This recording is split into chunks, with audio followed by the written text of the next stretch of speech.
Each moment in history is a fleeting time, precious and unique. Therefore, I shall resign the presidency effective at noon tomorrow. Hi, this is Javier Aparici, and welcome to our three-part series from JAW Media on the 40th anniversary of the Watergate scandal and Richard Nixon's resignation. Today, we are going to talk about the Washington Star newspaper. I actually kept a copy of the Washington Star from the day that Nixon resigned. Wow. And also, I kept a copy from the date that, on August 8th, the day before, when Nixon announced that he was going to resign. And there was a lot of expectation.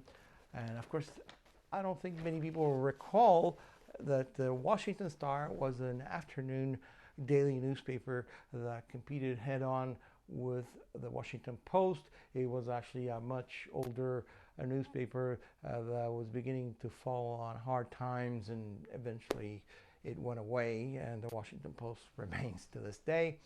And on that date, you know, on August 8th, when I got this paper, I was so impressed by the news that Nixon was actually going to resign that I almost became a town crier as I made the rounds in my paper route in Bethesda, Maryland, Cheltenham Road, 2 blocks away from Bethesda Chevy Chase High School. I would shout out to anybody who I would see to tell them that Nixon has resigned, Nixon has resigned. And of course, people would come up to me and say, oh, can I get a copy of the paper? And I would tell them, well, I'm not sure yet, because these are paper for subscribers. If at the end of my route I still have some papers left over, I'll sell them to you. And of course, I was lucky enough that I had at least one extra paper for each one of those dates, and I wrapped them in plastic and hid them away for 40 years. And, you know, for me, it's a trip to look back at this because 40 years later, things change, and it's kind of fun to realize that you were a witness to history.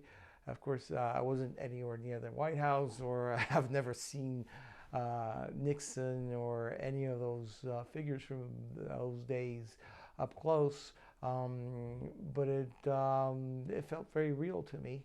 And you know, it's all here in the paper. Anyway, that's a wrap for part one of our three-part series on Watergate Remembered 40 years after the fact. In part two, we are going to talk about Leland Junior High School. That's a school that was in the heart of Bethesda, a suburb of Washington, D.C., where they actually filmed a scene from All the President's Men.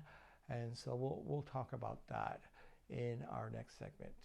That's it. The end of part one of our three-part series from JAW Media, Watergate Remembered 40 years after the fact. See you next time. Thank you very much.